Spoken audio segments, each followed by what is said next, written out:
Hello, good morning, good afternoon, everyone. Welcome to today's session. Great to have you all here with us. So please feel free to introduce yourselves in the chat whilst we're getting started. If you'd like to let us know where you're joining us from in the world, what organization perhaps you're a part of. I'm sure we're going to have a really diverse representation in today's program, so it's always great to hear where you're all joining us from. So feel free to introduce yourselves. So we're going to get started with this session because we've got a short amount of time and lots to talk to you about today. But before we dive in, I'd just like to say a big thank you on behalf of the UNSSE team to our partners who've helped to make this workshop possible, particularly to the IFC, to the World Bank's SDG Partnership Fund, who've provided the funding for this program. And of course, to the team at the IFC Nominee Directorship Center for hosting us in today's session. So without further ado, I'm very pleased to hand over to my colleagues at the IFC to give us a little bit of an introduction to today's session. So very pleased to be joined by Gedra Plentita and Bart Kiana, and also by Relitsa Germanova from the IFC. So I'll pass over to you now, Gedra. Thanks very much for joining us. Thank you, Fiona, and good morning, good afternoon, or evening, everyone. Sustainability reporting has evolved from a voluntary nice to have or reputational issue alone into a core element of corporate governance. For boards, it is directly intersecting with risk management, strategy, compliance, and long-term value creation, all central to their fiduciary duties. On behalf of the IFC Nominee Directorship Center, I'm pleased to welcome you to this interactive workshop on board oversight of the ISSB-Aligned reporting, organized by UNSSE and partners, specifically for the IFC nominee directors. And we're proud that our nominees are amongst the very first directors globally to receive this training that launched only at the end of March. I would like to thank Relitsa Germanova from the IFC's Corporate Governance Unit for her instrumental role in shaping both the model guidance and today's program. Rally, over to you to introduce the session, our facilitators, and why this matters for boards. Thank you, Gedra. And you're not among the first, you're actually the first group of directors that we are launching the training with after we had our pilot with stock exchanges last month. So good morning, good afternoon, and good evening to everyone joining us today from around the world. And it's a pleasure to welcome you to this workshop on board oversight of ISSB aligned reporting. As Gedra said, I'm Relitsa from Corporate Governance team, and I'm leading our Beyond the Balance Sheet program on sustainability and climate reporting. And at IFC, we approach sustainability disclosure first and foremost as a corporate governance issue. Boards oversee how companies set direction, govern risk, and report to markets. That's why our corporate governance methodology places strong emphasis on board structures and functioning, and on disclosure and transparency as the foundations of credible reporting and investors' trust. That's why today's training matter, as more than 42 jurisdictions, actually 42 at the moment, move towards ISSB adoption. The key question is no longer whether companies will report, but how they will produce high-quality sustainability reporting and how boards can oversee it with the same rigor they apply to financial reporting. That includes clarity of rules, robust processes and controls, alignment with strategy and risk appetite, and metrics and targets that are credible and decision useful.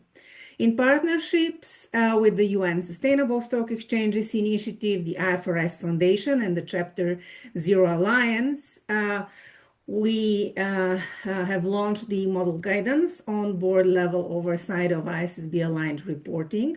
That Gedra mentioned. This guidance provides directors, will provide you with a structured, practical framework for oversight of sustainability reporting, including the types of questions to ask on that topic to ensure high quality disclosure.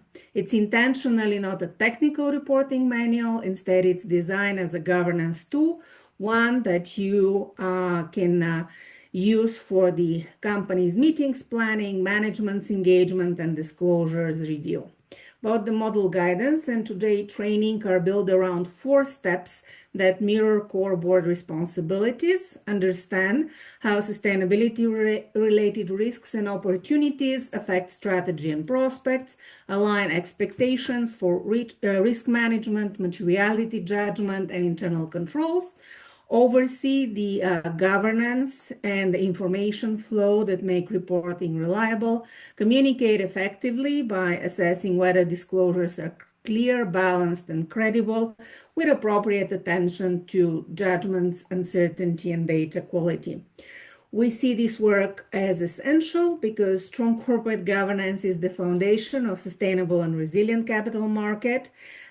Directors need practical, actionable ways to fulfill that responsibility in the context of ISSB-aligned reporting, and we hope today training is a step towards that direction. This training program was developed with the support of the World Bank Group SDG Partnership Fund. And we are grateful and thank you for joining us and for your leadership and as IFC nominee directors to bring this to the global agenda. I encourage you to engage actively throughout the session. We have a team that is ready to answer your question. And with that, Tiffany and Fiona, back to you. Great. Thank you so much, Raleigh, and to Gaither as well for those great introductions and setting the scene for us. I really appreciate you joining us in the session. Fantastic. From my side, just to cover off a few key introductory points before we dive into the content. So firstly, I'm Fiona, and great to join you here today with my colleague Tiffany, our SSE Academy head from the SSE team. We're very pleased as well to be joined by a number of co-facilitators and guest speakers in our session today. Firstly, from the IFRS Foundations team, it's great to have with us Rebecca, Robert, who will be joining us. Rebecca's going to be presenting on some work of the IFRS and how this all connects together with what we're talking about today. Robert, very helpfully, will be in the background to help answer your questions. And we're also pleased that towards the end of the session, we're going to be joined by Richard Barker, a member of the ISSB board, who will be participating in our Q&A segment at the end. Also, a big thanks to Simon Bowen, who's joining us from the Chapter Zero Alliance today to really help connect in the work that Chapter Zero are doing on principles for corporate governance and how those connect to climate and nature. So thank you as well, Simon, for joining us. So in terms of our format today, as you're probably aware, we've got an hour and a half of our training session. And because we know there's a lot to cover in that time and a lot of questions potentially, we've also tagged on 15 minutes of optional Q&A time at the end. If you're able to stay and join us, if you have particular questions, feel free to ask your questions in the Q&A throughout the session and we'll respond to those. But we'll pick up some key questions to discuss at the end as well with that extra time. And as I said, we'll be bringing our board member Richard from the ISSB in at that point too. We really do encourage your participation throughout the session today. So we'll be using Zoom a number of times and the polling features in Zoom to interact together. And it'll be great to also share in the chat any perspectives or comments you might have as we move through our session. And finally, if you input and contribute and take part in our session today, you'll be able to receive a CPD certified completion certificate. So stay tuned for information at the end of the session about how to get your certificate. Just a quick point on housekeeping. Please make sure to try and put any particular questions for the team in the Q&A box. As I've said, we're all here to answer those questions, but it's just easier for us to keep track of those in the Q&A and then keep the chat for more general discussion and comments. So in terms of the objectives from today's session, we've got 4 key areas. Firstly, to help you to understand the role of the board in overseeing ISSB-aligned reporting. Secondly, to help you update the way that you think currently about risk management practices in light of sustainability reporting requirements. We then want to help you to think about how to build governance structures that are fit for purpose in this new landscape. And finally, we hope this one will be the most potentially immediately practical. We want to help you to feel equipped to challenge sustainability data when it's presented to you. So we know that boards don't necessarily need to be the technical experts, but they do need to be able to ask the right questions. And that's really what we're here today to help you think about. So as we've already mentioned, and thank you, Rally, for introducing this, underpinning our work today is the SSE's model guidance on board level oversight of ISSB aligned reporting. So we're going to be following a structure in today's training that really takes you through this resource. And in particular, we're going to be using the checklist that you'll find in this guidance as a real stepwise framework to help us work through those different board level actions. So I'd encourage you to check out the guidance, which you can download from the QR code here. You can also find that in the chat. So thanks, Tiffany, for sharing the link. And just as a general reminder as well, the slides from today's presentation, including this link here, are available to download from the event web page for today's session. So we've shared that already with you in the chat, but be sure to find the slides there as well as this guidance. And just to mention again that framework that sits behind the guidance. So these are the 4 core modules that we're going to be working through today in our training to really help focus on how you can understand, align, oversee, and communicate in your role as a board member in relation to sustainability reporting. And each of these different steps as well are underpinned and mapped different tools you can use. So just to mention, this is a diagram that comes from our guidance, which really shows how the different concepts we're going to be talking today all fit together. So firstly, we've got the guiding principles on nature from the Chapter Zero Alliance. We've then got the IFC's corporate governance matrices, and we've also got the disclosure requirements that sit within the ISSB standards today. So we'll be aiming to show you in our training today how all of these things fit together to help you across those 4 core areas. And we'll share various resources as well, but just to show you that this mapping is there in our guidance as well to help you show how that all fits together. So just to finish off our opening section, we'd like to just get an understanding really from all of you about where you're coming at this from today and how would you rate your current readiness to effectively oversee ISSB-aligned disclosures. So you can use that scale to vote from maybe a low level of readiness down at 0. Perhaps you're brand new to these topics, or maybe you already have a fairly good understanding of this already and you're just here to consolidate that knowledge today. So if you can let us know in that poll your kind of current level of familiarity and understanding here, that's really helpful for us just to get a sense of where you're at. So looks from those of you who've responded so far that we've got a little bit of a mix, but perhaps the most popular answers look to be somewhere in the 5 to 7 point on the scale. So good to know. We've got some familiarity, but a little bit of room to work with to help build that understanding. So thanks everyone for sharing. I'll just show you those results quickly. So that brings us to the end of our introductions. I'm going to pass you over to Tiffany now, who will get us started on our first training module. Great. Thanks so much, Fiona. Hello, everyone. I'm Tiffany. I'm very pleased to be here with you today, and we're going to dive into that first module, as Fiona mentioned. Now, for each of the steps or modules that we're going through today, we're going to share with you we're going to come back to that mapping that Fiona just showed. We're going to share with you how it maps to the disclosures that you might see, and we're going to have the IFRS Foundation share with us exactly what ISSB aligned disclosure entails. But in this particular step, we're flagging the disclosures related to strategy because that can help you move forward on this step. And we also have a guiding principle that will help you, which we'll talk about momentarily. In each of these steps, we have a checklist that you can access in the model guidance. So for this particular step, we're going to start out with looking at understanding sustainability-related risks and opportunities and how this relates to the organization's strategy and, importantly, the role of the board. So these steps focus on understanding first what sort of sustainability-related risks and opportunities could face your company. Second, on how those risks and opportunities could affect the company. And finally, how ready your company is to adapt to uncertainties related to the sustainability-related risks and opportunities. So to be able to do that, one of the useful tools you can build on is the guiding principle and strategy. Now, as a reminder, these principles were developed by Chapter Zero Alliance and their partners. So I'm very pleased that we have with us today Simon from the Chapter Zero Alliance, and he's going to briefly introduce to you the principles as a whole, and then also explain to you how you can use that principle and strategy for this first step. So thanks so much, Simon. Passing over to you. Thank you, Tiff. Hello, everyone. Great to be here with you today. So yeah, very pleased to introduce the guiding principles on nature and climate, um, which were co-developed with the World Economic Forum in collaboration with Deloitte. The guiding principles for climate and nature governance address a simple reality. Boards are increasingly expected to oversee climate and nature issues with the same rigor as they do strategy, risk, and performance. The principles offer board directors clear, actionable guidance on how to embed climate governance across markets, sectors, and board structures. The principles concentrate on four core areas of board responsibility and are supported by three essential cross-cutting foundations, the conditions necessary for strengthening effective climate governance.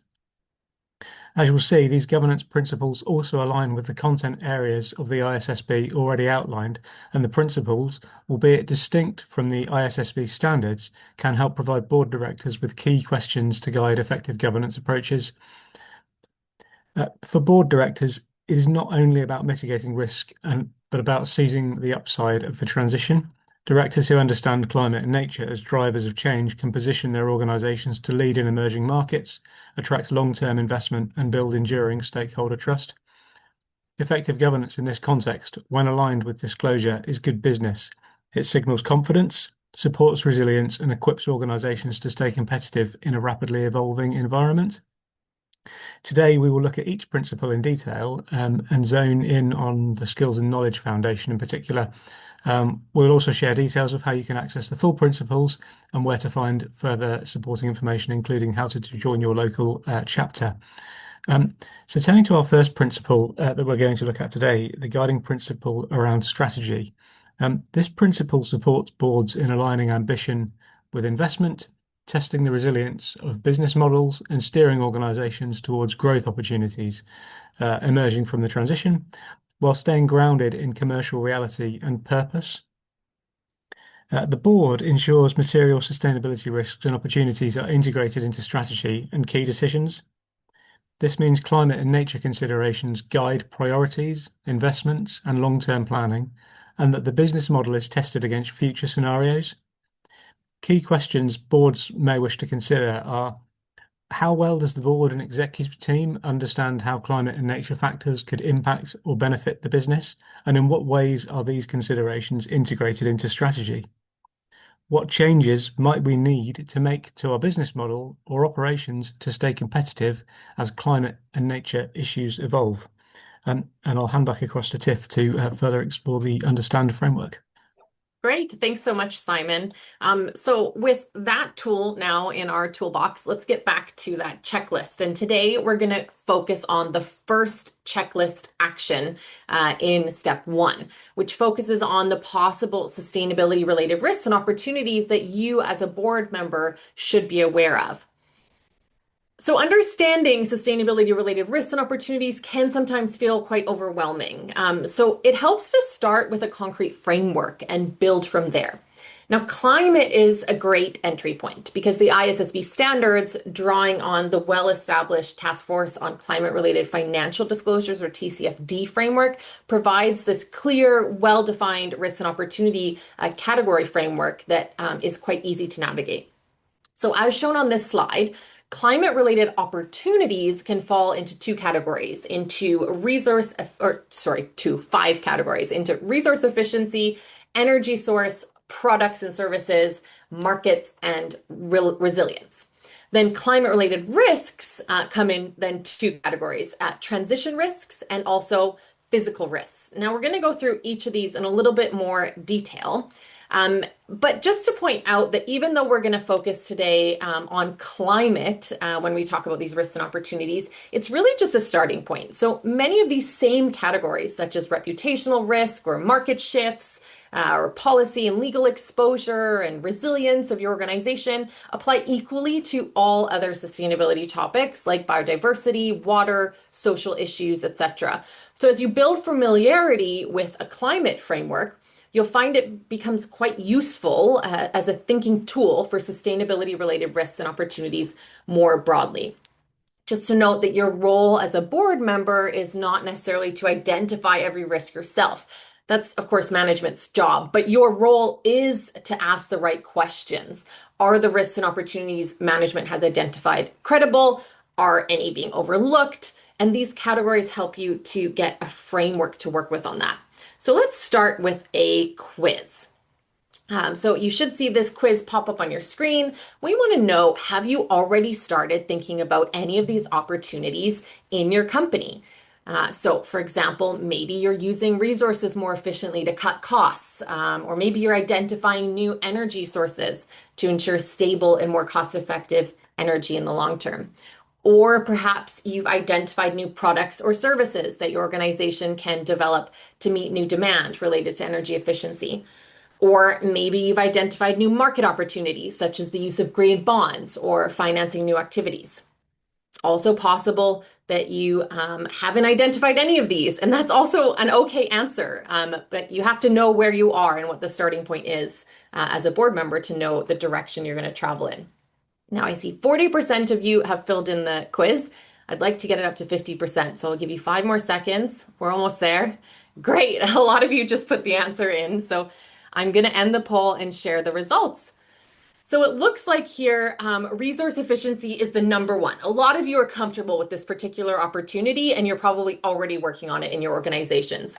A few of you haven't started on any of these yet. That's no problem at all. But the least comfortable one here is resilience. So I think let's go to that one. We're going to power through the slides and go to the resilience example. Now you can use all these other examples in your own time. You can take the slide handout and use it. Also, just to note that all of these examples come from an e-learning course from Chapter 0 Alliance that you can find online. We'll also share the link to that. So you can work through these examples on your own time. But since the fewest number of you were comfortable with this particular option as an opportunity, let's go through an example and see what that means. What does resilience mean as an example? Now, this is an example of what we would consider a kind of climate-related resilience opportunity, or even a nature-related resilience opportunity. But I also do recommend reading the example in your handout from the Vineyard Congeitoro on energy source opportunities, because it could also be considered a resilience opportunity. So the coffee giant Nespresso, I'm sure many of you are familiar with, has planted 10 million trees between 2014 and 2024 in their coffee farms within its supply chain. And these native trees were introduced through an agroforestry approach and were found to be complementary to the coffee plants.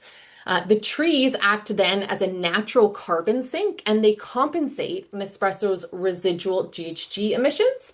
And they also improve the quality of coffee. So they provide habitat for local species, they improve soil health and also the water quality, and they support farmers to diversify their income streams.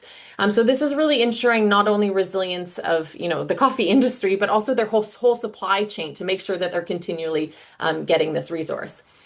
This also acts as an enhancement to biodiversity in the coffee plantations in the supply chain of the company, and it enhances the resiliency of this whole supply chain. So biodiversity creates more resilience, and that helps coffee plantations protect themselves against both physical and transition risks related to climate change.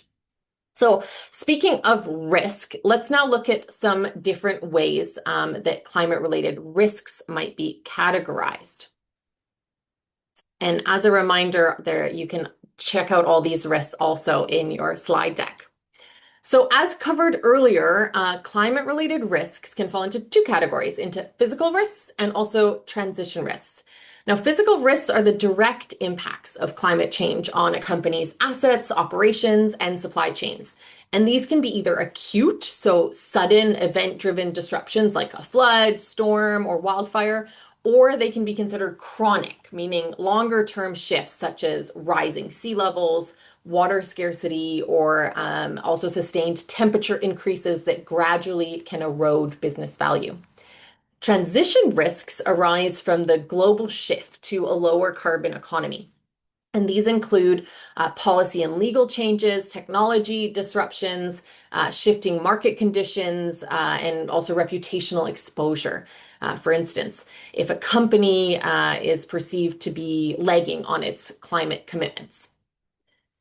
So it's also worth noting, oh, sorry, maybe that example is a bit too early, but it's also worth noting that these same two risk types do go beyond climate. So physical disruption and transition-driven climate change can go beyond nature.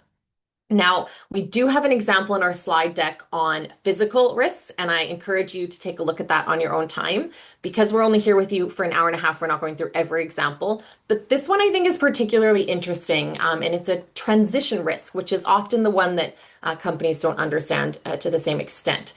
This one's also, for me, a really interesting story of how properly managing a risk can also become a really great opportunity. So for those of you who haven't heard of Orsted, the Orsted story is one of, I think, the most compelling real-world illustrations of transition risk and what it looks like when a board and leadership team act on it early enough to turn that into an opportunity. So in 2006, the company, then known as Dong Energy, was one of the most coal-intensive utilities in Europe. Fossil fuels accounted for 85% of its power and heat production. And it accounted for a third of Denmark's total national emissions. Its growth strategy was really to just expand coal, oil, and gas activities further across northwestern Europe. But senior leadership began to read the signals of change. Climate change was becoming a serious policy priority. The EU was setting ambitious renewable energy targets, and stakeholder concern about coal was growing. So the board recognized that the company's core business model faced an existential transition risk. And rather than wait for the disruption to arrive, they chose to lead. The transformation that followed was really decisive. So the company invested heavily in offshore wind, systematically closed or converted coal-fired power plants, and eventually divested its oil and gas assets almost entirely. So by 2019, 21 years ahead of their original target, actually, renewables accounted for 85% of energy generation. Carbon emissions also fell by 86% compared to their 2007 levels. And critically, this was not achieved at the expense of financial performance. That's not what we're suggesting here. Operating profit nearly doubled over that period, with 98% of earnings coming from renewables. And Harvard Business Review ranked it among the top 10 business transformations of the decade globally. So the lesson here for boards is that transition risk identified and acted upon early does not have to be and simply should not be a threat to value. It can and should be the foundation for creating value. And the question to ask the company you oversee is, are we reading those signals and are we acting on them early enough? Now that brings us to the end slide of this unit, which at every unit will come to a discussion point. So using this solid grounding in sustainability related risks and opportunities, you can then start a discussion internally. And we suggest asking the question with asking your management a broad questions to start with. What are the top sustainability related risks and opportunities facing the company, industry, and supply chain? Now, you can use this question, which is found in the annex of our model guidance, to start the conversation. And then in that same annex, you can find follow-up questions you can make use of and what best practice looks like. So we highly recommend using that annex as a tool as you move forward. Now with that, I'm going to pass back to Fiona, who's going to start our next unit for us. Great, thanks for that, Tiffany. So hopefully Tiffany's really helped us there to get a clearer picture of that overall sustainability landscape and how these risks and opportunities are really starting to play out and manifest in the real world. So we're now moving on to step two, which is align. So this step really shifts the focus inwards. So from understanding what those risks and opportunities are that exist to then ensuring that the company has the right parameters in place to really manage them in its own context. And so the most relevant ISSB disclosure content to draw from on this aspect will be the risk management requirements, which we're going to take a bit of a look at in this section. So the framework really for this aspect in Align is three key action areas. So firstly, there's taking a stance on materiality. So this means engaging with management's judgments about which sustainability related issues are financially significant enough to act on or to disclose. So as the board, of course, you shouldn't simply accept those determinations. You should be satisfied that they're credible and aligned with stakeholder expectations. Secondly, we've got setting the tone from the top. So the questions that you ask as a board member and the expectations that you signal send a clear message about whether sustainability is treated as a core strategic matter or a compliance exercise. So that signal that you're setting there really matters. And then thirdly, we've got setting the policy framework. So making sure that the policies in place actually reflect the tone that you're setting. And so making sure that sustainability is embedded in internal controls and processes, and of course, not just bolted on as an afterthought, which is what we really want to avoid here.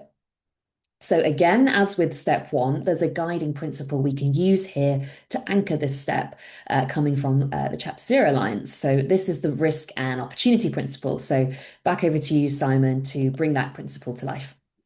Thank you, Fiona. Yes, so the guiding principle, risk and opportunity. This principle assists boards in overseeing how material risks and opportunities are identified, assessed, and prioritized, supporting improved judgment under uncertainty and encouraging a shift from merely managing trade-offs to realizing advantage. Climate and nature-related risks are often systemic, interconnected, and long-term. Simultaneously, they can uncover significant opportunities for innovation, efficiency, and value creation. Here, the board is really looking at the bigger picture, overseeing the risks and opportunities and understanding how the organisation both affects and depends on climate and nature. In practice, that means identifying and assessing risks and opportunities, direct, indirect, and systemic. We note here that scenario analysis can be used to effectively explore how these might evolve over time to help guide a board's decision making. And a key question for consideration is how effectively is your firm in testing its ability to adapt and respond under different climate and nature scenarios? And how does this inform your risk appetite, the mitigations and opportunities for you to pursue? I'll pass back over to Fiona to look at the Align framework in a little more detail. Great. Thanks for talking us through that principle, Simon. So with this in mind, we're going to dive a little bit deeper now into our checklist and focus on that first action point, which, as I said, is taking a stance on materiality determinations. So we know that materiality is one of those terms that probably nearly everyone in a boardroom will have encountered at some point, but not always necessarily in the same way. And so that's really why we want to spend a moment here just to look at that in the context of our session. So as board members, you're almost certainly going to be familiar with materiality, and perhaps you've heard about it first from a financial reporting perspective. So in the financial accounting world, materiality is kind of relatively precise. We set quantitative thresholds, which are informed by audit, which are designed to identify potential misstatements or perhaps clearly define an organizational risk appetite. So largely, it's a number that's potentially somewhat objective, measurable, and aligned with auditor expectations. However, in sustainability reporting, materiality is something that can be seen quite differently. It's less about a specific threshold and really more about relevance and which sustainability related risks and opportunities are most significant to the business. And that determination typically comes about from what's called a materiality assessment. And so that's a structured process that draws on inputs from both internal and external stakeholders, and of course does involve considerable judgment. And so that distinction here really does matter enormously for your role as a board member. So when management presents you a materiality assessment for sustainability, they're not necessarily presenting you with a single calculation. They're giving you a set of judgments about what is most relevant for the company's future. And so your role really then is to scrutinize those judgments. Are the right risks on the list? Are there any that are perhaps being underweighted or maybe haven't been considered at all? And that's when we then get into understanding the materiality assessment process itself. So here things get a little bit more complicated again, because there are actually different lenses through which you can assess materiality, and different reporting frameworks use different lenses. So let's start on the left-hand side here, and we'll start with financial materiality. And this is really asking, what is the effect of an issue on the company? So what sustainability-related risks or opportunities could reasonably be expected to affect a company's cash flows, its prospects, its access to capital, etc. And thinking about that over the short, medium, or long term. The second lens we have here on the right-hand side is what's called impact materiality. And this is really asking, what is the impact of the company on the wider world? So how do the operations and value chain of the company incur effects or impacts, I should say, on the environment, on society, or on the broader economy? And then another opportunity is to combine both of those lenses. So thinking about issues that both affect the company and lead to risks and opportunities, and also issues that might have impacts on the wider society and environment. And when we bring those two together, we call that double materiality. And so it's also worth being aware that the term is used differently across different reporting frameworks. And so the ISSB uses materiality specifically to determine what information to disclose about a sustainability related risk or opportunity, which is perhaps a slightly narrower application that you might encounter in some other frameworks, such as the European Sustainability Reporting Standards, who use that term a bit more broadly. So overall, getting comfortable with these distinctions here is going to make you more effective in your role as an overseer of disclosures that you're being asked to sign off on. The key questions really to keep in mind as we move forward here are, has management applied the right lens and have they applied it rigorously? And that's the standard that you're really looking to uphold in your role as a scrutinizer of this information. Okay, so I'll pass back to Tiffany now, who's going to take us through a bit of an activity around materiality to help us understand this from a slightly more practical angle. Great. Thanks, Fiona. So let's first look at accountability in a classic financial case that I imagine you're all quite familiar with, the Lehman Brothers. So just for those who need a bit of a reminder, in the years leading up to the 2008 financial crisis, Lehman Brothers accumulated enormous exposure to subprime mortgage-backed securities. And they were operating at an extreme leverage. So in some periods, borrowing more than $30 for every dollar of equity on its balance sheet. Now, the board received financial reports and signed off on annual disclosures, but the process management used to identify and assess risks were fundamentally flawed. So systemic interconnected risks, so the kind that could trigger a cascade across global markets, were simply not captured in the methodology. And the board did not challenge whether the framework itself was fit for purpose. Then, when the housing market collapsed in 2008, Lehman Brothers filed for what remains to be the largest bankruptcy in US history. Post-crisis investigations found that the board had not exercised adequate oversight of the risk identification and assessment processes that underpinned its disclosures.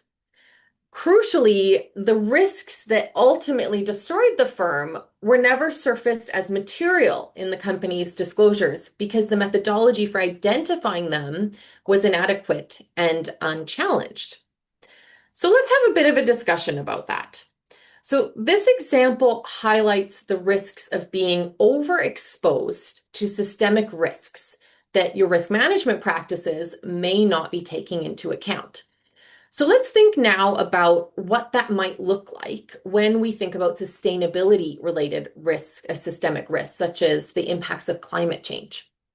So as many of you probably know, the impacts of climate change are expected to be wide-reaching, and science has shown that the effects of climate change will impact all organizations.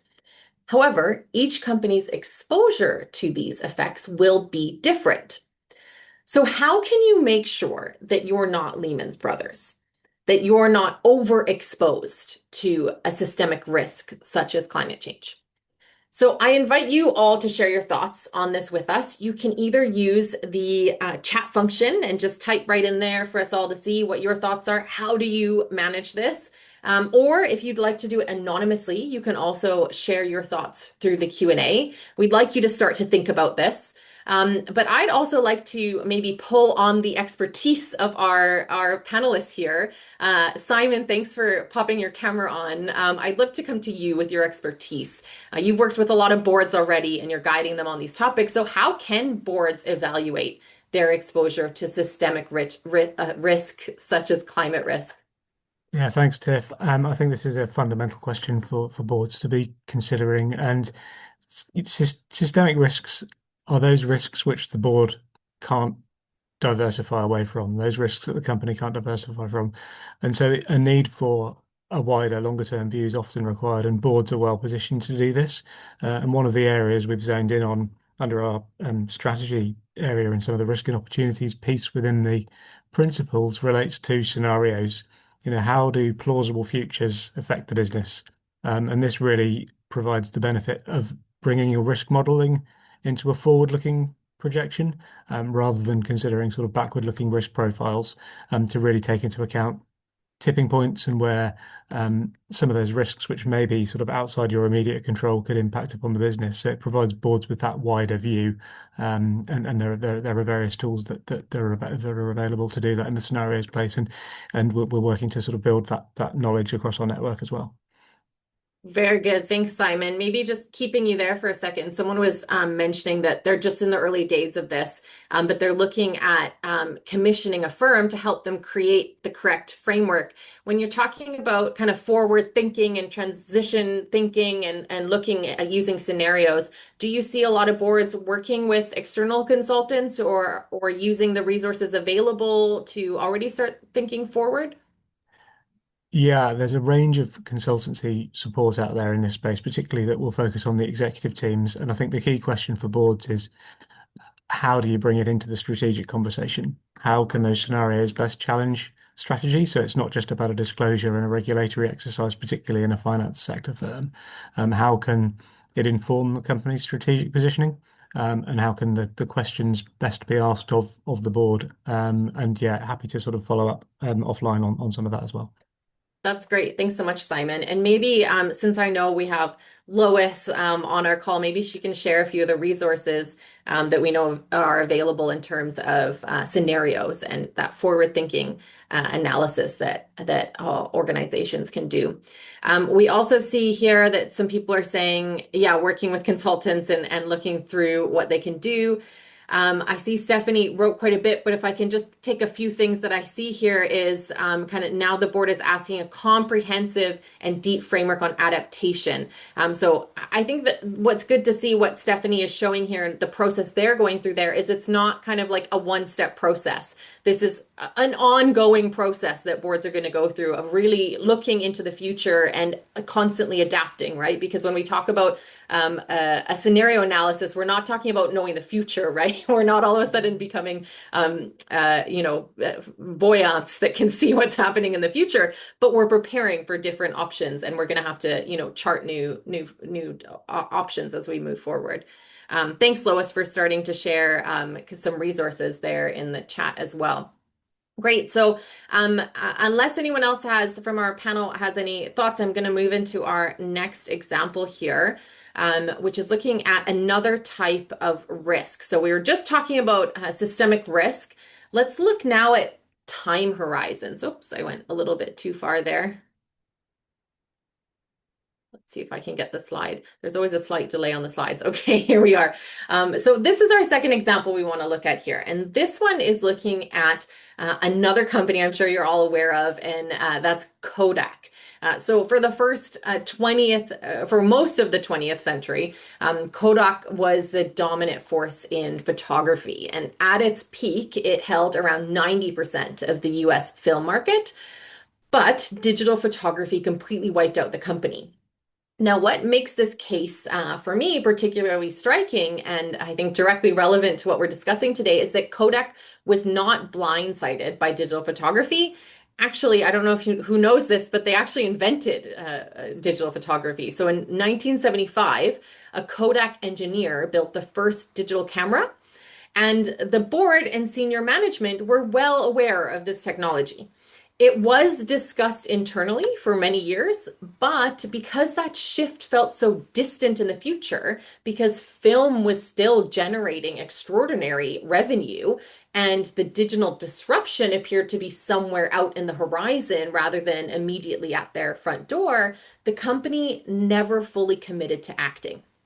Now, the risk was always just far enough in the horizon that they didn't think they needed to act, and it constantly got deferred until, of course, it couldn't. So by 2012, Kodak had filed for bankruptcy.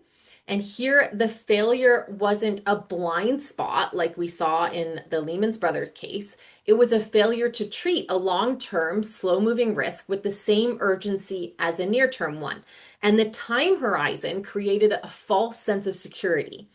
And the board never pushed management to close that gap between awareness and action. So let's discuss this one a little bit here too.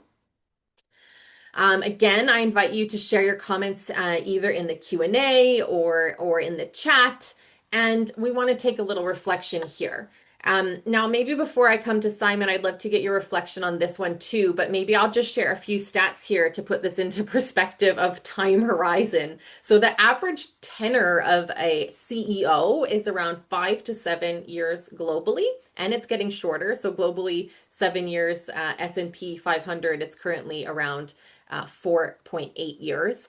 Then the average tenure of a board member is a little bit longer. So average is 7 to 8 years, but it's also been seen to be decreasing. And then climate change, although we're already feeling the impacts of climate change, it will depend on each company when the most severe impacts will be felt. So what we're dealing with here is sometimes we might be looking at sustainability related risks or opportunities that lie outside of even the tenure of a CEO or possibly the board member. So how do boards make sure that they're foreseeing this time horizon risk and in kind of pushing action from management? Simon, what's your thought on this one? So I think some feedback we hear from board directors on this topic is, the board are in a unique position in that they're able to take the longer view, not necessarily thinking through sort of quarter to quarter or shorter term executive decision making, and that sort of balancing around long-term value, the role of the company as the stewardship approach and stewardship strategy. The board can ask those difficult questions and harder questions in terms of what is the longer term value creation that's built into the strategy.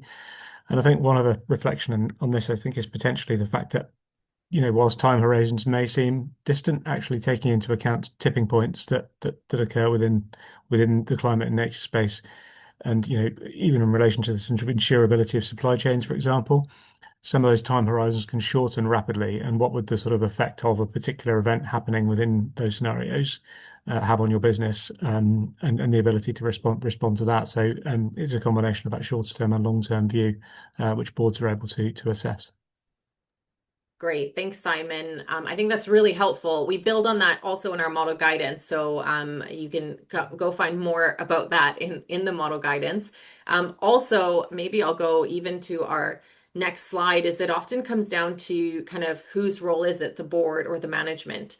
This is one of the most common questions I think we get asked on the topic of materiality. The line between board oversight and management execution can indeed feel quite blurry, especially on sustainability, which is still relatively new territory. But getting it right does matter. So step too far into execution and the board loses its independence, but then step too far back and it fails to be accountable to its shareholders. So we created in Annex 4 of the model guidance a practical reference that maps out exactly how board and management roles differ across 5 key areas of materiality determination. We encourage you to use this for your own clarity and also in making these decisions. I'll also highlight a couple really important points we've seen in the chat related to linking to remuneration and making sure that we're thinking long term in those executive remuneration decisions as well. Now, before closing up this unit, I just want to flag the discussion aspect, which is also really key here. So as a reminder, in Annex 1 of the model guidance, you can start using these questions already with your management. In this topic, we suggest asking, do the materiality determinations for sustainability related information match the risk appetite that shareholders have? And of course, to be able to get to that question, you need to already have an understanding of that risk appetite. And I've seen that word pop up a few times in the chat. So good job, everyone, starting to think about risk appetite. Now, with that, I'm going to pass over to Fiona to dive into our next unit. Great. Thank you, Tiffany. So we're moving on now to step 3 of our framework, which is oversee. So there we've kind of thought already in our first 2 modules about understanding those risks and aligned on our expectations in the second module. The next kind of step in the process really is to ensure that the right governance structures are in place to maintain effective oversight of sustainability related topics. So again, you might wish to draw on the disclosure content here related to governance when you're working through the checklist on this topic as well. So the 3 actions particularly that sit within this step are as follows. So we firstly got establishing the right roles and communication channels between board and management to make sure that there's a good flow in both directions of useful information. We then need to think about strengthening the skills and competencies of the board themselves. So making sure we've got the right mix of skills to understand these issues from a topic and a functional perspective and think over those longer term horizons that we need to as well. And then finally, we should start to think about how we can link executive compensation to sustainability metrics as well. Of course, obviously, always a good incentive to make sure these issues are considered alongside other factors. So today we're going to focus a moment on the middle action, which is to strengthen board skills and competencies. So I think you're probably already taking action on this step, of course, because you've joined us here today in our training workshop. So a big congratulations, firstly, for getting started or progressing your thinking on that area. But of course, we want to make sure that we also understand how the ISSB standards themselves and those guiding principles, again, that Simon's been talking us through, can help you to further enhance your skills and competencies to oversee those sustainability related financial disclosures. So that's where we then move into the first part of the guiding principles here, which I'll pass back to Simon on. Who's going to share with us 2 important principles that are relevant for this step in the process. Thank you, Fiona. So this principle around oversight and responsibility, boards are ultimately responsible for the long-term health and performance of the organisations they govern. This includes clarity on how climate and nature considerations are integrated into oversight frameworks, decision-making processes, and accountability mechanisms. Accountability for climate and nature sits with the board, not just management. The board makes sure there are clear roles in place and that everyone understands where responsibility lies. This principle looks at whether the way people are incentivized and measured actually supports long-term thinking, so that decisions across the organisation are aligned with resilience and long-term value rather than short-term outcomes. For instance, how effectively do we integrate climate and nature considerations into our strategic oversight and decision-making processes? And to what extent are climate and nature capabilities and responsibilities clearly defined, understood through the board skills matrix and allocated across our board committees and of individual board members? And in support of this principle, along with the other principles, we've set out some foundational principles, and we've zoned in here on the foundational principle, skills and expertise. The board maintains the skills, knowledge, and mindset to challenge strategy, oversee risk, and drive sustained value. It applies understanding of how shifts in climate and nature affect the organisation, recognising they present unprecedented opportunities and risks. And questions for the board to consider when developing knowledge and skills could be, to what extent is the board collectively equipped to understand and robustly challenge relevant climate and nature-related risks and opportunities across different time horizons?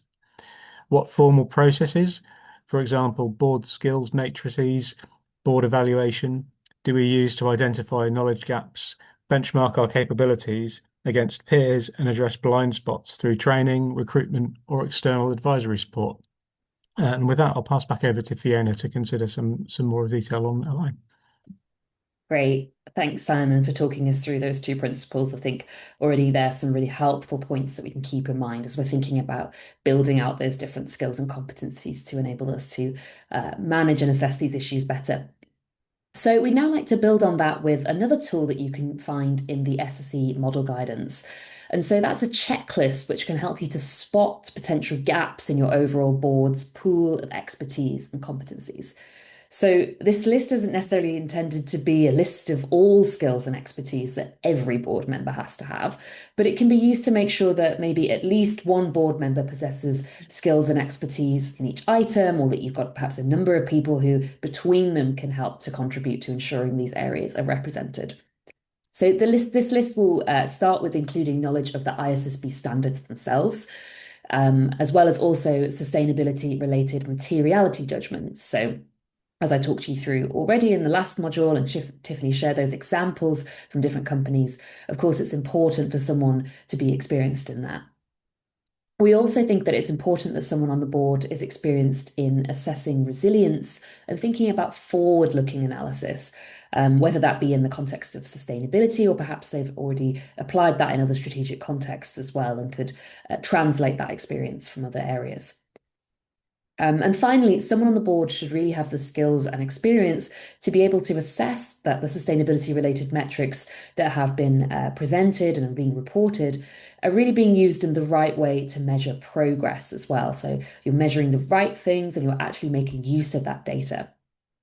So we're going to take a moment now to dive into a little bit more detail on that first item on the checklist around the ISSB fundamentals, since of course that's a core focus of why we're all here today. So I'm very pleased now to introduce our speaker from the IFRS Foundation, Rebecca, who's going to start by talking us through at a high level what it is that boards should really know about the ISSB standards. So over to you, Rebecca.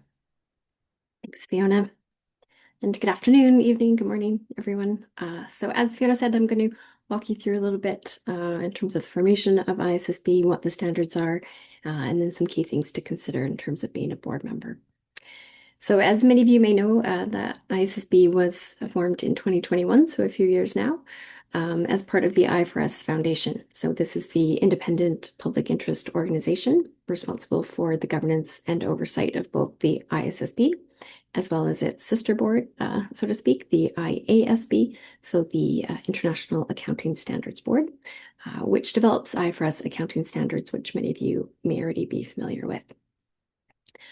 So why was ISSB formed? This really came down to market demand, as you can see on the slide. B, demand from investors, companies, and policymakers alike across global capital markets, who essentially seek comparable and decision useful information about companies and their exposure to sustainability risks and opportunities, as well as information about how companies are managing those risks and opportunities. So another element at play in terms of the formation of ISSB was that demand for a more efficient reporting landscape and essentially an end to the so-called alphabet soup, which some of you may have come across. So in terms of voluntary initiatives, we know that sustainability reporting isn't new and has been common practice for many years across many different jurisdictions. But historically, the information disclosed under these regimes tends to be, the information is not always presented in a consistent way. And oftentimes it's actually designed to meet the information needs of multiple different stakeholders or audiences. So not just investor needs, which is where ISSB really focuses on. So altogether, these are some of the driving factors in terms of creation of the ISSB. And now I'll run you through what you may have come across is the global baseline.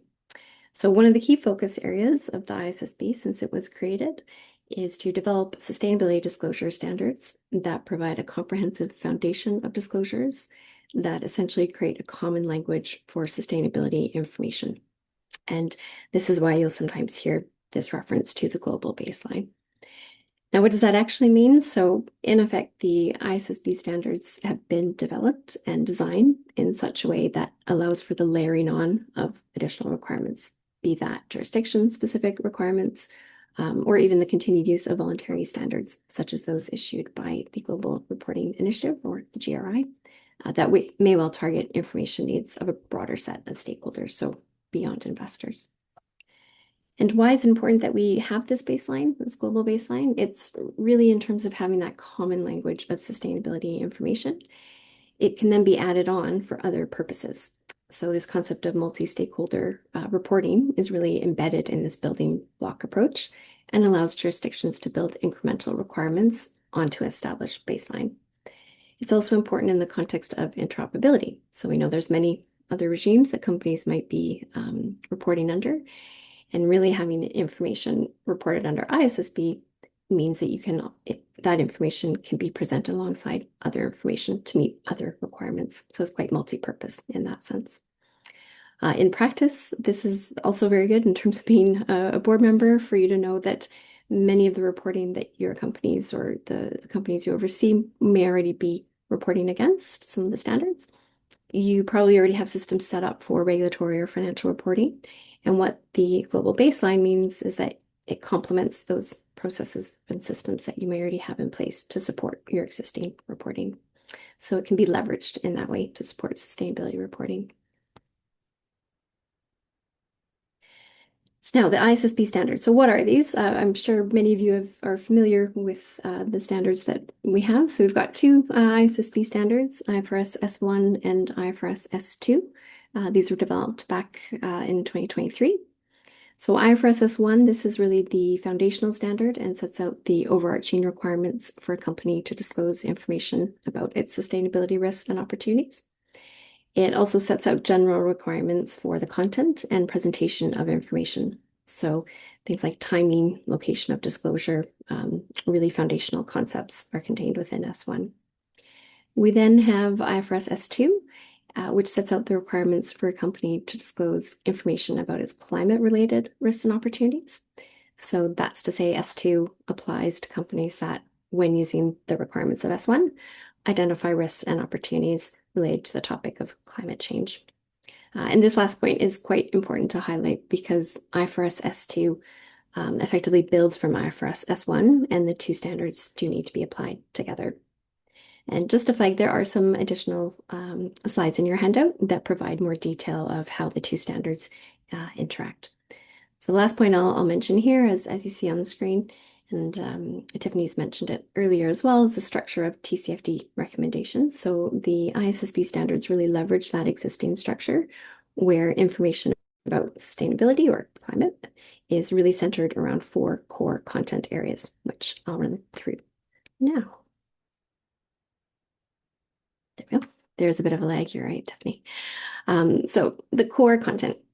So these core content areas of the standards, like I said, build off of the TCFD architecture, where information is and the disclosure requirements according to governance, strategy, risk management, and metrics and targets. And before I go into this in more detail, I'll just highlight that there are additional slides in your handout that provide information about each one of these core content areas and the related disclosure requirements. But for purpose of today's session, I really wanted to highlight more the objective of the standards. And that's really important to keep in mind when you're thinking about the specific requirements thereafter. So in terms of the overarching objective, as you see, it's to require the disclosure of information about sustainability risks and opportunities that is useful to primary users, so meaning investors, in making decisions about providing resources to a company. And this objective is really important to keep in mind because when you're thinking about ISSB standards and the disclosure requirements, of which there are many, it's not about disclosing information on every single sustainability risk or opportunity that the company could be impacted by. Rather, it's about disclosing information about the risks and opportunities that could reasonably be expected to affect the company's prospects. So the company's cash flow, access to finance, cost of capital. This also means that once a company is identified a sustainability risk or opportunity, again, it's not about disclosing and reporting every possible piece of information about that risk or opportunity. Again, it's about reporting information that's useful to investors and their decision making. And it's important to remember too that ISSB standards only require information about sustainability risks and opportunities to the extent it is material, which Fiona's discussed earlier. So really companies use materiality when thinking about the standards more as a filter to assess whether information required by the standards would need to be disclosed in their particular circumstances. And another key thing to keep in mind is that when you're thinking about ISSB standards, it's really important to remember it's about transparency, not policy. And what do I mean by that? If we take the example of the governance disclosures, as you see here on the screen, again, the ISSB standards aren't about prescribing a particular governance structure or process for how companies should manage risks and opportunities. Instead, it's about requiring companies to disclose specific information about the governance structures that are in place, and information that explains management's role and involvement in overseeing risks and opportunities. And the key idea here is that investors, they need to understand how a company governs sustainability risks and opportunities. And that means understanding the processes, controls, procedures that a company uses to monitor, manage, and oversee risks and opportunity. Importantly, the requirements, again, are not telling companies how you should structure or how they should structure their governance.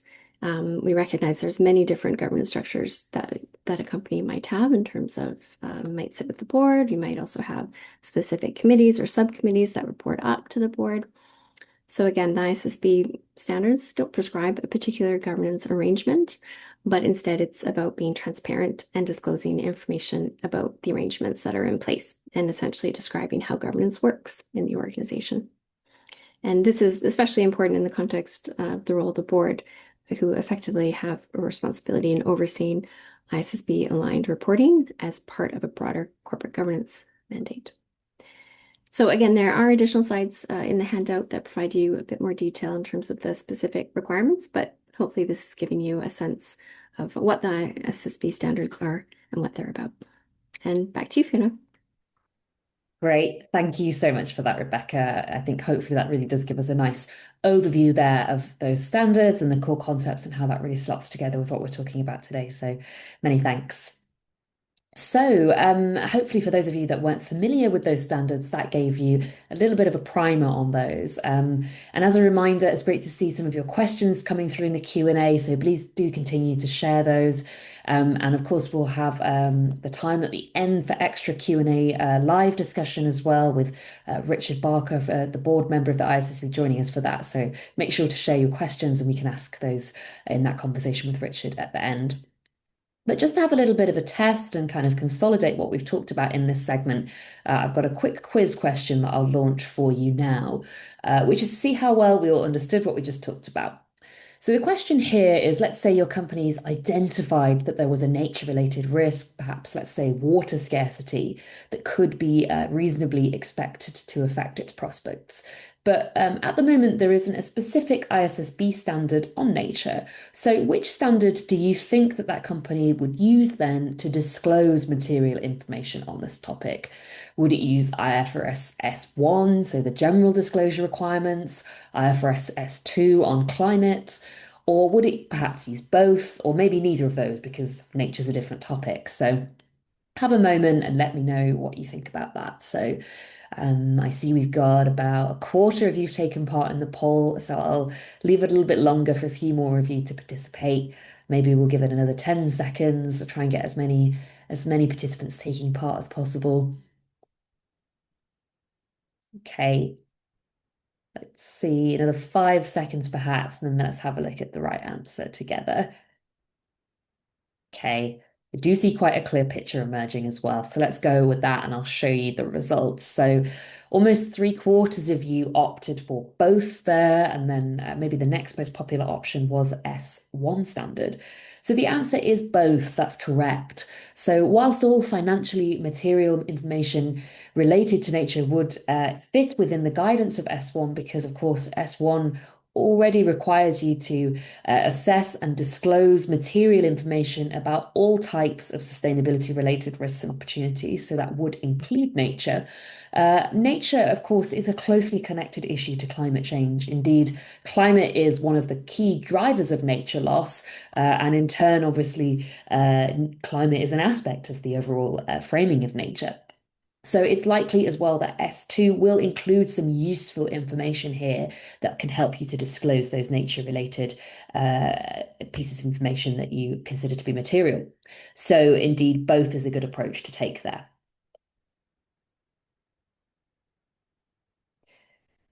So, as with all of our checklist actions that we're discussing, the annex of the model guidance also gives you some further information here on how to start a discussion on this topic. So, for board skills and expertise, we would suggest that you perhaps start with discussions internally with other board members and then potentially start to map out the collective pool of expertise and knowledge that already exists among you to identify potential gaps that need to be filled.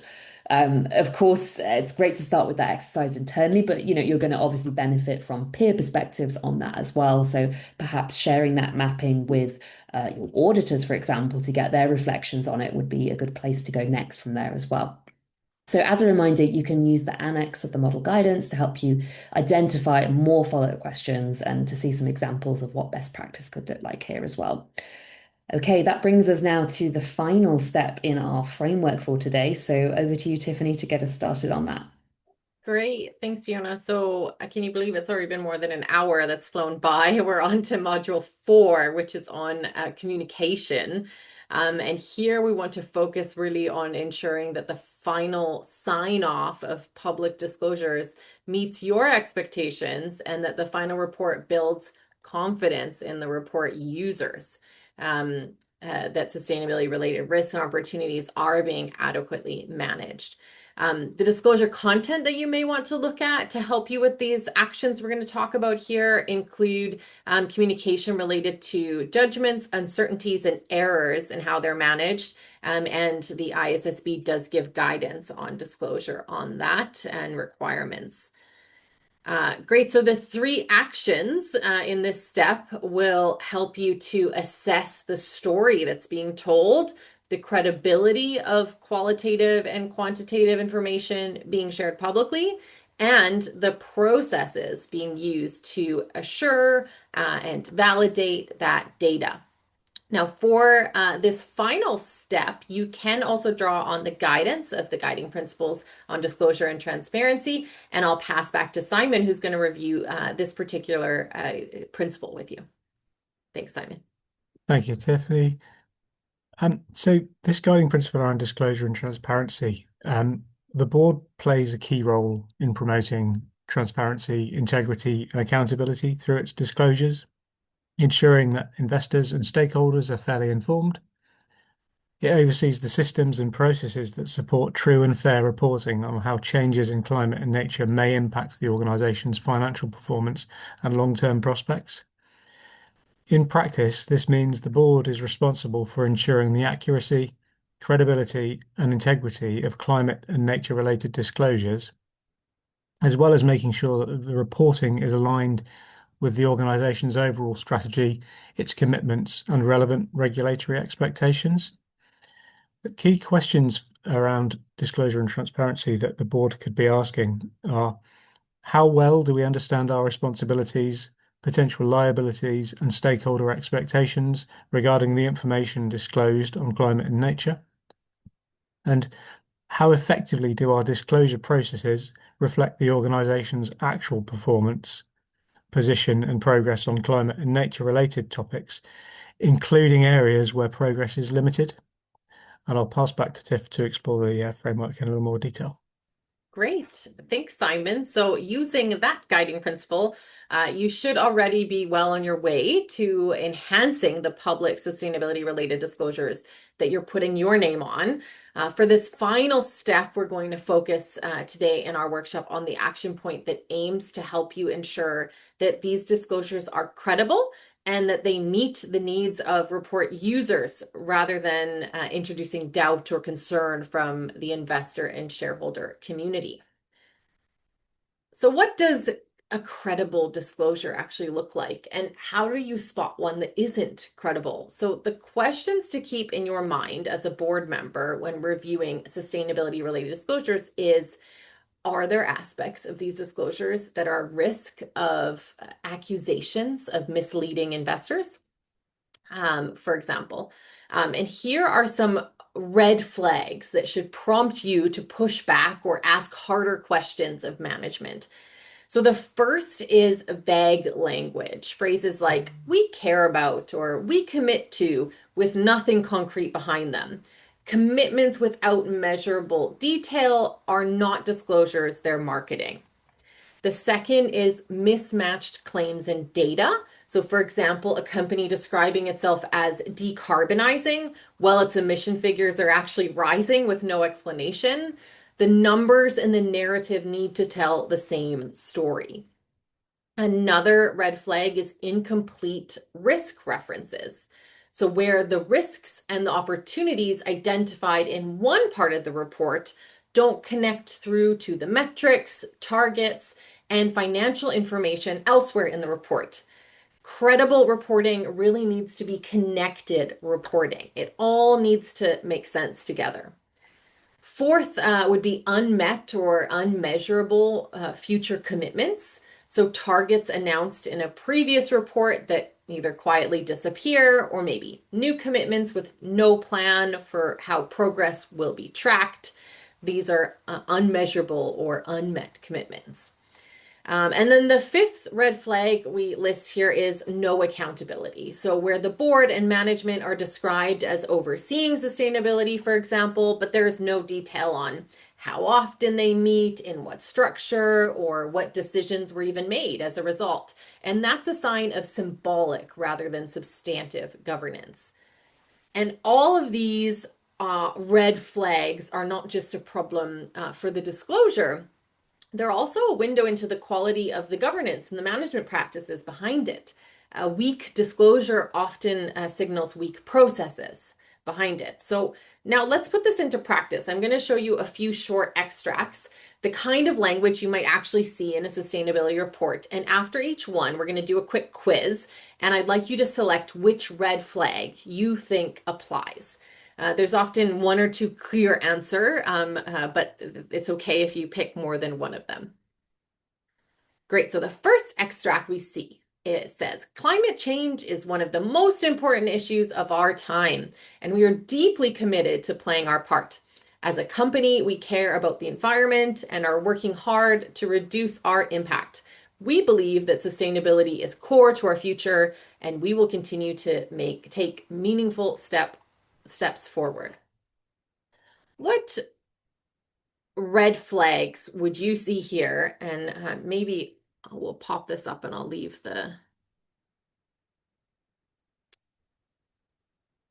sorry, just gonna get there we go. Thanks, Fiona.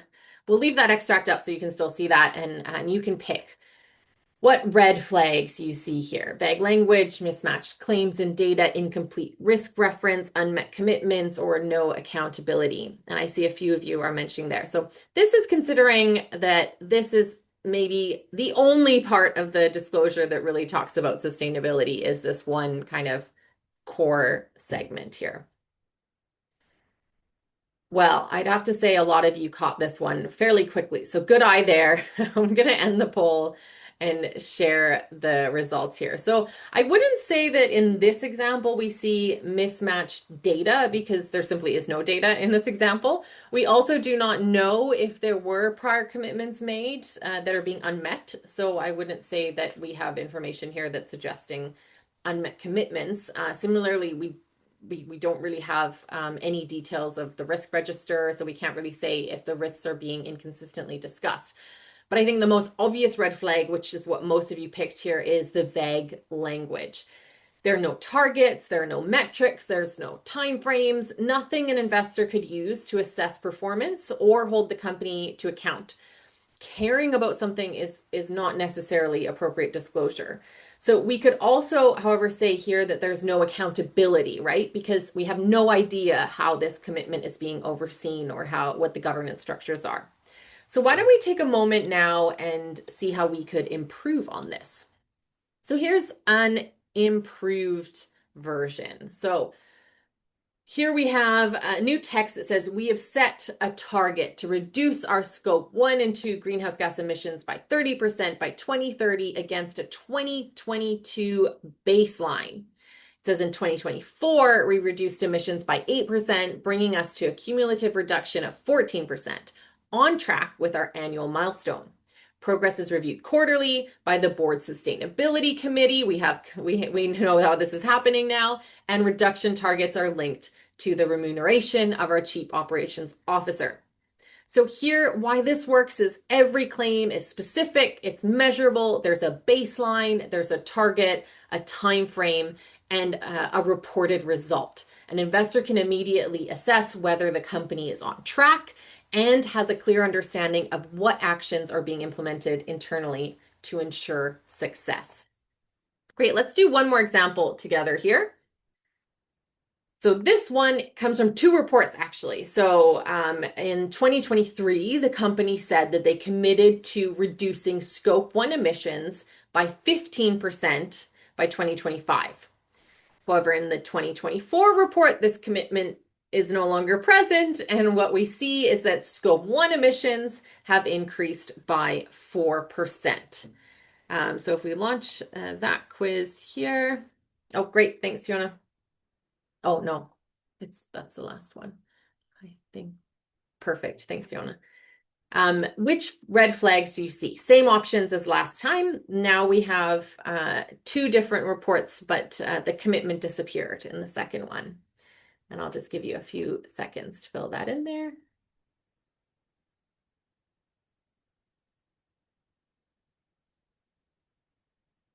Great, we're getting quite a few of you answering fairly quickly. Just to remind everyone, if you have any questions, we have a lot of experts on the line today who can answer your questions in the Q&A, and then we'll have a moment at the end too to have a conversation.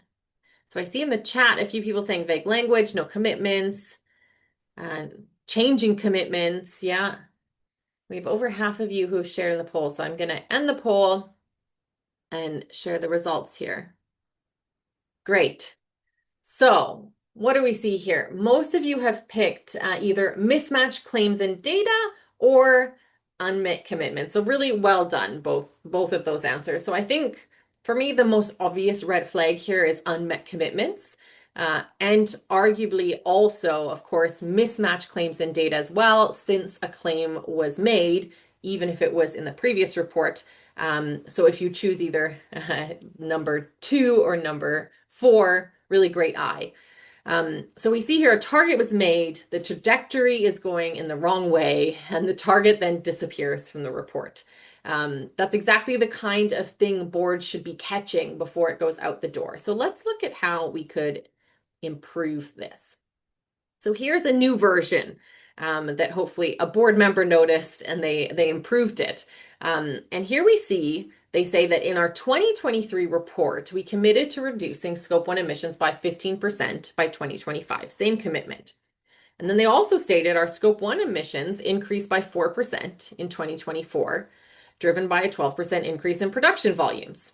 So far, the main difference is we are being clear about the commitment made, not hiding previously made commitments that we did not achieve. Then the extract continues providing a clear, transparent, and fair explanation of that increase. So they go on to say, on an emissions intensity basis, we actually achieved a 7% reduction. So given the production increase, we are revising our 2025 absolute reduction target to an intensity-based target of 15% per unit of output against our 2022 baseline, and have engaged our external auditors to review the revised methodology. And then they close with, we remain committed to absolute reductions beyond 2025 as our production stabilizes. So why this works is the original commitment is acknowledged, the data is explained in context, the deviation is transparently addressed, and the company sets out what's going to happen next. That's exactly the kind of accountability boards should be insisting on, not burying missed targets, but owning it and explaining it. Great. So with that, let's come into our annex again. So as a reminder, make use of the annex of the model guidance to start and expand your discussion on these topics. So for this action point, we once again suggest that you start the discussion internally with other board members to assess whether you feel that any of the information being proposed for disclosure could be seen as misleading.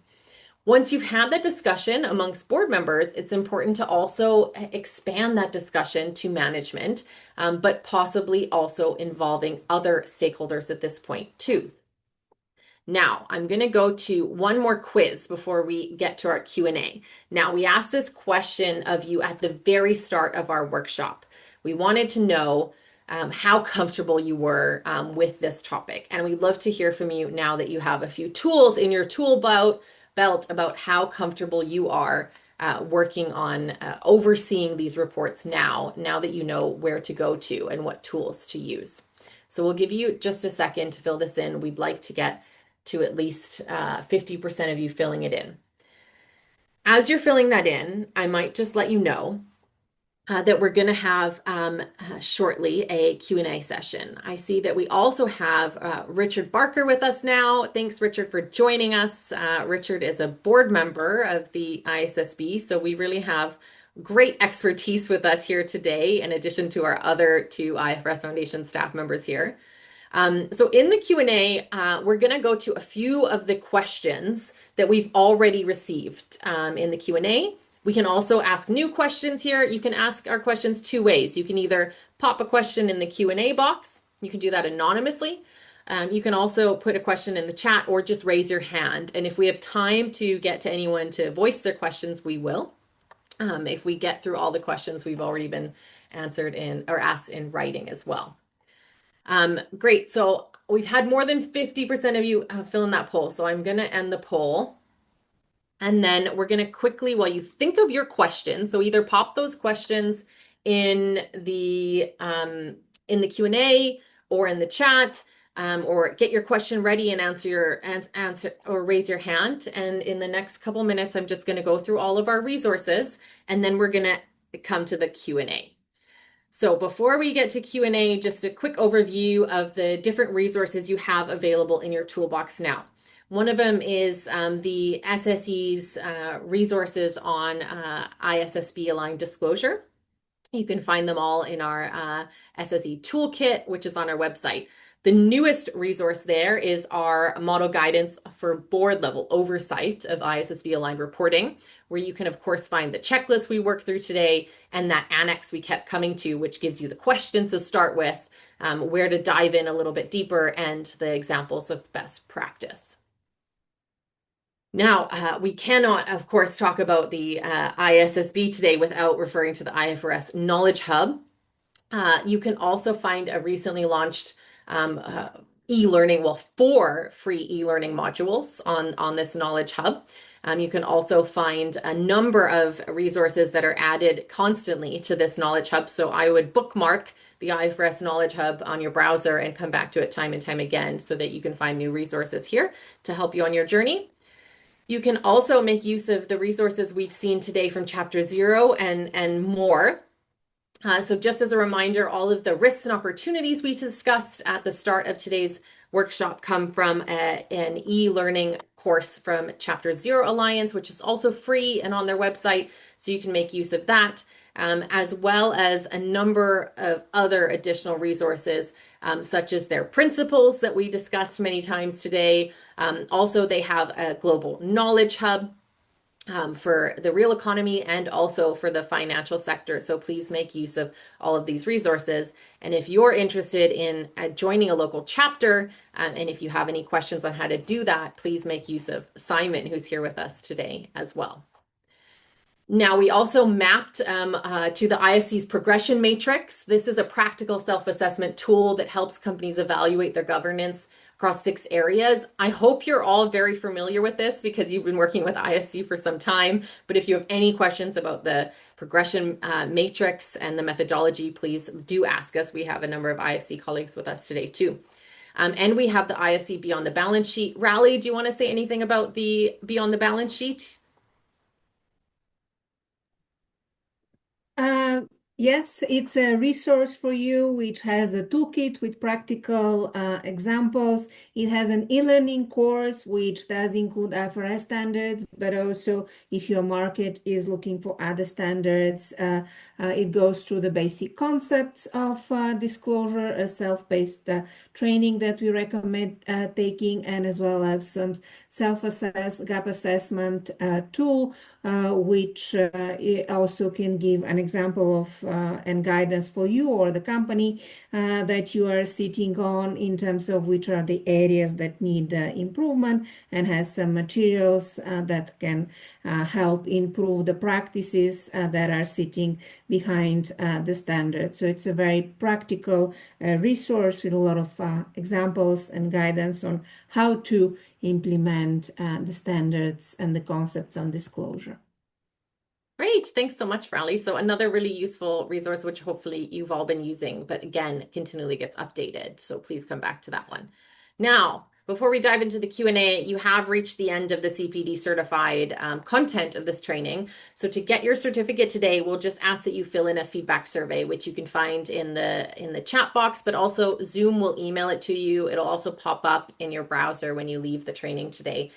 So we just ask that you fill in this feedback survey. Hopefully fairly soon, to give us the feedback, and then we can use that information to send you a certificate. So bravo for making it to the end, but now we get to the good part, I think, where we can really have a discussion. So those of you who are able to stay with us for the Q&A, we're very pleased to have with us a number of experts on this topic.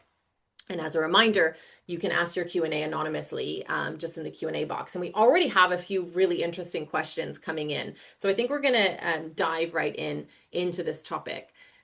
So first of all, I think we have a few here specifically related to the ISSB. So one of them is just about industries and jurisdictions. So someone asked, which industries or jurisdictions do ISSB reporting best, I think, rely on or best relate to, and can you point us to a couple exemplars of industries or jurisdictions? Now, I guess that's a big question because industries and jurisdictions are two very different things, but maybe can I come to the IFRS team? I don't know if Richard, you want to talk to maybe one of these points, or maybe your team wants to fill in too, but which maybe industries we can focus on that are depending on ISSB reporting, or shall we just be talking to all industries? Thanks. Let me have a go at that. Sure. So what I would emphasize is that the reporting is entity specific, right? So it's not the case that there is a form of reporting that all entities should be doing. And so in a sense, a measure of sustainability reporting not done well is all entities all reporting on the same metrics, as it were. And indeed, of course, we have industry standards for that reason. The SASB standards by design recognize that sustainability related issues vary by industry. So what I would say actually in response to this is to flip the question, which is that no entity is not best placed to report on its own sustainability, right? So that's a slightly clumsy way of wording it, but you know your business better than anybody else is a better way of wording it. And what you're reporting on is issues that are material, that provide material information about your risks and your opportunities.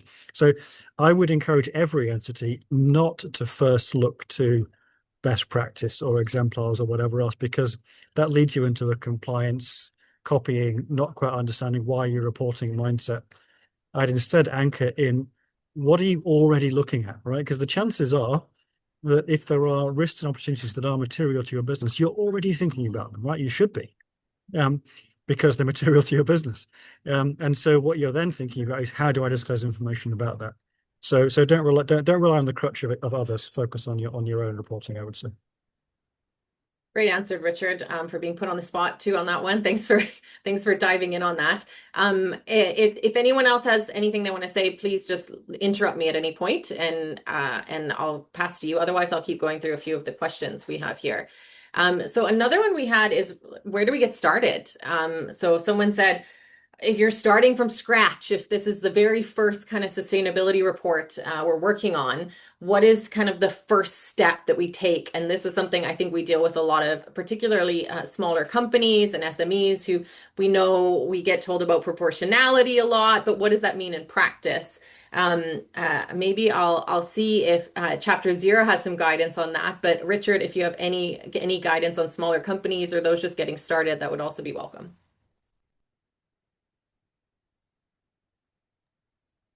I just offer some thoughts to start. We'll go to Chapter 0 in a Sure. second. Nobody is starting from scratch, is what I would say. So, if you're reporting, the same point I just made, if you're reporting on risks and opportunities that are material for your business, you're already thinking about them.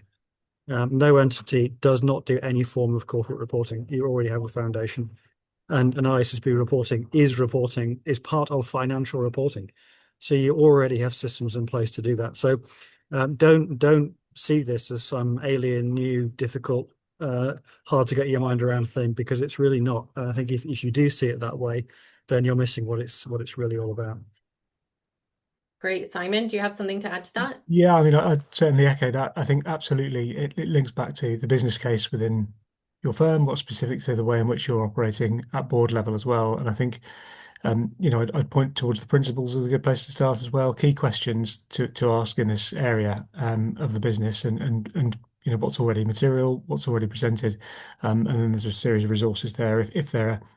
And is there need to sort of deep dive in some sort of climate and nature space, then yeah, sort of introduction to climate and nature in the boardroom is a course I'd recommend if you want to sort of enhance skills and knowledge in that area. But absolutely, center this in your business case is the place to start. Great. Thanks, Simon. Thanks, Richard. Raleigh, did you want to add to that? Yes, because we're actually working at the moment with a client in Brazil who is starting as it's just starting their reporting. They're not even required to do an annual report, but they are willing and committed to do so. So the first thing is to do a gap assessment in terms of what they already have and what's already existing. Also, if they're an IFC client already, they do produce for us something that's called annual monitoring report on environmental and social issues, which has and collected a lot of information related to that. Then is to have a dedicated person, either a sustainability officer, if such doesn't exist, somebody in the team that can lead and coordinate that work, and then create a plan, sort of a disclosure plan in terms of what are the steps that they want to take, and also an outline of the report in terms of strategy, governance, risk management metrics, and targets, to have an outline of the report that they have, and also have a regular trainings both for the team that is producing the report, all the other teams, the teams that are producing the financial information, as well as strategy, legal, all the related departments, as well as the board of directors. And if there's IFC colleagues in the countries where you operate, please again contact them, as we do provide support and training on that. Great. Thanks, Raleigh. So always lots of resources coming from IFC. So please don't hesitate to reach out to the great network you already have. I wanted to come back to what both Richard and Simon and now Raleigh has added to about not starting from scratch and the decision usefulness of the disclosures. So what should boards be doing and asking to ensure that their disclosures are decision useful for investors, and they're not just, a boilerplate or misleading, like the example we saw earlier? Maybe Richard, can I come back to you on that? Yeah, I think that's a really good question. So, and there's something of a difference I would make there between a non-exec and an executive director as well. So I think particularly for the non-exec, the need, I think, is to challenge whether the reporting really does cover all sustainability related risks and opportunities, and to probe on that. I think it's easy to think, well, we've operated in a certain way in the past, we can continue operating that way in the future without being alert to system changes and other trends that will affect your short, medium, long-term performance. But also there may be just risks that you're not actively thinking about. That if you take a very a very real example right now. Many businesses are realizing that their business depends upon the Strait of Hormuz being open, and they've now realized that they've got a problem, right? So it's continually asking the question: Are we sure about the dependencies and the exposures to the risk opportunities of this business, and have we captured them, and are we capturing information about them, and are we reporting? Are we disclosing appropriately? One thing also linking back to the previous question as well, in terms of getting started in this, one of the educational materials that we have is about identifying sustainability related risks and opportunities and the meaning of material information. I think that's a really good place to start in terms of offering a kind of narrative about what this is all about.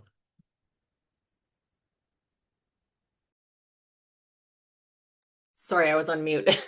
Thanks, Richard. That actually addressed Stephanie's question too, who was kind of trying to understand this overlap between climate change and geopolitical risks, and where we go with that. Simon, do you have anything to add to that related to just making our disclosures useful and decision useful, but also you've recently changed from just climate to climate and nature and kind of pulling these things together. How has that process gone with Chapter Zero Alliance and bringing together these different areas? Yeah, thanks, Stephanie. I'll pick up on a couple of points there. Firstly, on the integration of nature. So absolutely, the new principles that we've launched in January integrate nature and climate, and the questions that we've got within the principles very much are aligned to address both of those, recognizing the interdependencies and the systemic nature of those risks and opportunities. And I just wanted to also pick up on the point that Richard made around the non-executive role, because absolutely there's a clear role for a non-executive board director to ask some probing questions for of exec teams, and really thinking about the kind of roles and responsibilities across the organization, and how that's leveraged and embedded across the organization at strategic level, as well as through various committees and structures that may be operational, and really ensuring the management have thought through those interrelationships across the organization and the business. I think that can be quite a good way to enter that conversation. Great. Thanks for that, Simon. We do have time for, I think, a couple more questions here. So I'm just going back to the Q&A that we have here. And Patrick has asked about the board's role in assurance of sustainability data. Now, we've, I think, talked a lot in the past just about, deciding on assurance, but maybe you guys can reflect on that, the board's role in particular in, deciding on assurance and overseeing that process. Does anyone in our panel today have some thoughts on assurance?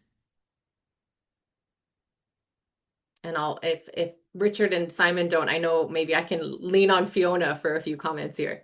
Sure, I can chip something in, but yeah, if the others have anything they'd like to add, that would be great. But yeah, I think from my side, maybe just to say, I used to sit in the corporate seat of being an in-house sustainability person, managing assurance quite a few times. And I think probably what was most important about that process was making sure that the sort of findings that you get from the assurance process really make it up to the board as well, so that they're getting that insight and understanding on how to improve. Because I think, sometimes there might be a perception that if the report goes out, job done, box ticked, we'll just keep doing that. But I think really kind of the assurance process is great for really kind of emphasizing that need for continual improvement, and having a clear structure for how to address potential gaps that might have been identified. So I think playing back the assurance findings to your board and ensuring that they understand what those mean, and helping to be part of that action planning process for the future reporting to address those gaps is a really useful process. So yeah, making sure the board get visibility of those insights, I think, would be my key point there. Great. Thanks, Fiona. I might come to one more question. I think we do have time on governance oversight clarity. Now, how should boards evidence effective oversight of sustainability related risks and opportunities under these standards? I know we've talked a lot about what they should do, but what actually appears in the report? Can I come to you, Richard, on that one? That's a very difficult one. I think, you get evidence after the fact of when oversight didn't work, right? In cases where it didn't work, it's harder to provide evidence ex ante, as it were, that it is working, right? But I think there are some things that you certainly can do. So S1 requires disclosure, for example, on whether there are appropriate skills and resources and expertise on the board. So to go back to Simon's comments about climate and nature, if you have nobody on the board who has any comprehension of the dependency of the business, if there is one, on natural resources, maybe that's a problem in oversight, right? Other things like how often is the board kept informed, and by what processes, what structures, with what compensation mechanisms attached, and so on, does the board delegate its responsibilities to board members or to management teams and so on. So there clearly is best practice. I think it's hard to avoid boilerplate here, but really important to the extent that you can. So the more that a disclosure feels like anybody could have said that, the less useful it is to anybody. But the more entity specific it is, and the more authentic it feels, the better. Great. Thanks so much for that, Richard. Before we move on, Simon, do you have any closing thoughts on any of our questions? No, fantastically insightful questions, and I think absolutely it's exploring some of those challenges at entity level and within the business, and sort of asking some of those key questions of the management. You don't need to be an expert at board level to question some of this material, but sort of probing and asking the right questions and thinking how it relates back to your organization and the way in which you're sitting within supply chains and the financing and investor space you're within is absolutely a good place to sort of ground this. Great. Well, thank you so much for our experts for being here with us today. I think that added a really good level of understanding and helped everyone kind of flesh out what they needed. Not an opportunity that we often get to ask such high level of expertise these questions. So thank you very much, Richard. Thank you, Simon, and thanks to all of the team at IFRS Foundation and IFC for joining us today for this whole session. We also want to give a big thanks to all of the people who made this workshop possible. So to the SSE's official supporters, this is a group of organizations that provide funding to the SSE to make our mission possible. And so that's made the Academy possible today. And then, of course, for this specific training, we're really grateful to our partners, the IFRS Foundation, Chapter Zero, IFC, and the World Bank Group SDG Partnership Fund for making this possible. And of course, Getra and your team, thank you so much for inviting us to be here today and for involving us in this meeting. And thanks to all my colleagues that helped facilitate this training today. Really great to see you all online, and we're wishing you all a really great day. Take care, everyone.